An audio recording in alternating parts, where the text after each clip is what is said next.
ikaze.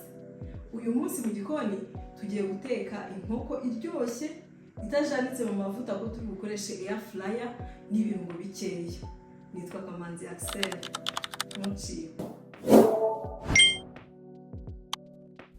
Nkuko nayo maze kubikubwira tugiye guteka inkoko. Ahangaha naguze amaguru y'inkoko gusa, ni ibiro 2 by'amaguru y'inkoko nibyo tugiye guteka. Wanza kwegeranya ibirungo. Nakubwiye ko tugiye guteka inkoko itarimo ibirungo byinshi, ntago ndi bukoresha ibirungo byinshi, ariko ibirungo ngiye gukoresha ushobora kubisimbuza bitewe n'ibyo wowe ukunda. Mbere ngomba kwanza gutyaza icyuma, nanga icyuma kidatyaye ko nayo ngiye gukura uruhu ku nkoko, nge ntago njya nziteka ziriho uruhu izi nkoko z'inzungu. Maze kuzoza neza no kuzumutsa, urabona ko nazikase mu duce duto kugira ngo ibirungo bize kwinjira, nazikataguye. Ngiye gukoresha tungurusumu, mba nazishyize muri frigo, nazishyize zabaye utubarafu, niyo mpamvu zimeze kuriya. Amavuta, ibiyiko 2 by'amavuta y'ubuto, hanyuma black pepper, hanyuma paprika na tandori n'umunyu. Icyo gikombe cyavuyemo ibindi birungo, mu mbabarire ngende millennials.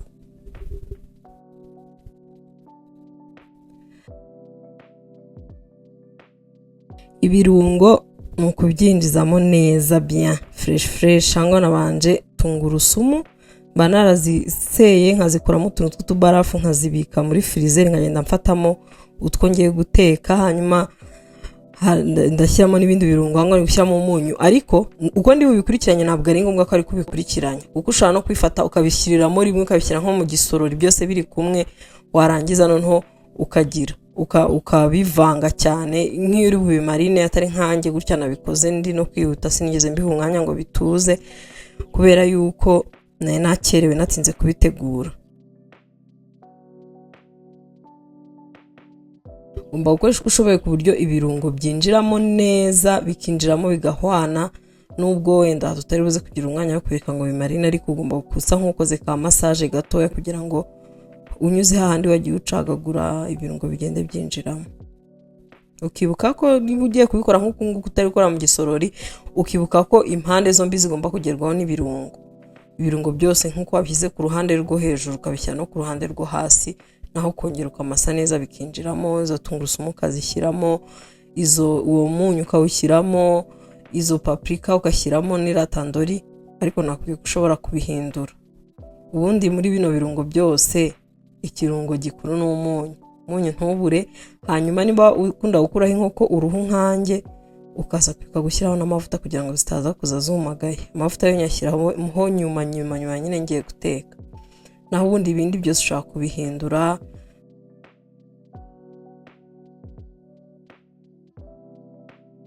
Ngubu tandori ufite chicken masala ntago ari ngombwa cyane, biterwa n'ibyo ukunda kuvangamo nyine.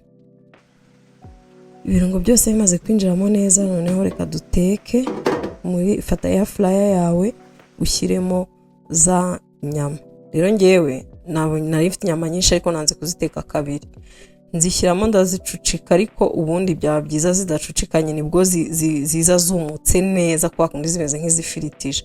Iyo zicucitse cyane ntago ziza nk'izifiritije neza nkuko byakagombye. Ikindi nashaka kubwira, kubera revêtement anti-adhésif ituma ibintu bidashirira, kakantu k'umukara kaba kari no ku mapano, ntago ari byiza gukoreshamo igikoresho cy'icyuma kubera ko kirayikobora. Niyo mpamvu ko nandi gukoresha ngewe tongue ya silicone.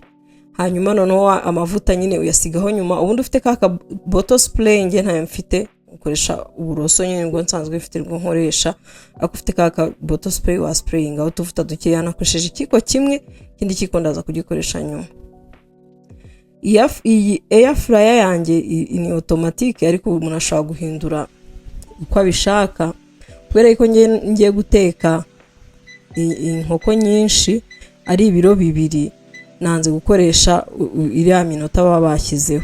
Ngewe nyikuba 2 nkoresha iminota 40. Hanyuma nyuma y'iminota 20 urabona ko byari byatangiye kumera neza, ariko ntago byari bwashye.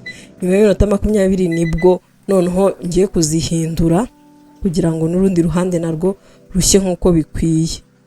ariko ubwo ari nkeya wakoresheje iminota 20 nyuma y'iminota 10 wahindura. Urabona ko ziracyari mbisi mu kuntu hasi, ariko ari nkeya zaba zigeze igihe cyiza cyo kuribwa kabisa. Hanyuma nyine kuzihindura kubera ukuntu nazicucitse, urabona ukuntu atari byiza gucucika, kuzihindura ni intambara. Ari nkeya mu masegonda 2 urangije kuzihindura. Hanyuma ugahita wongera noneho ukibuka kongera gusigaho amavuta cya kiko kindi kimwe cyari gisigaye kugira ngo haze kuzamo ka kantu kari crispy, kubera ko uruhu narukuyeho ngira ngo nkunda uruhu rw'inkoko z'inzungu nabibabwiye.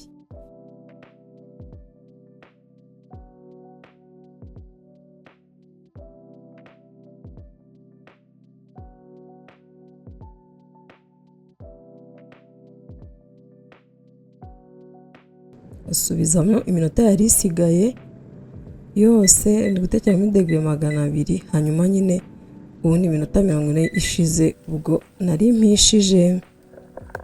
Reba ukuntu inkoko imeze, reba ukuntu iyi nkoko imeze, iri guhumura sha, iri guhumura, iraryoshye. Nta muntu wamenye ko yatekeshejwe ibiyiko 2 by'amavuta kabisa, iraryoshye byatari. Ushobora kuyiteka nk'uko nabikoze, ushobora gushyiramo ibirungo bindi byinshi ukunda. Ushaka ko ibyo washyize muri air fryer biza biri crispy, ni byiza gukurikiramo kari akantu kameze nk'agatanda kaba karimo kugira ngo amazi ajye nko munsi. Urabona ko amazi yagiye munsi. Hanyuma ari amazi ngenda yabikanya akoresha mu bindi biryo nk'ibirungo nk'amagi.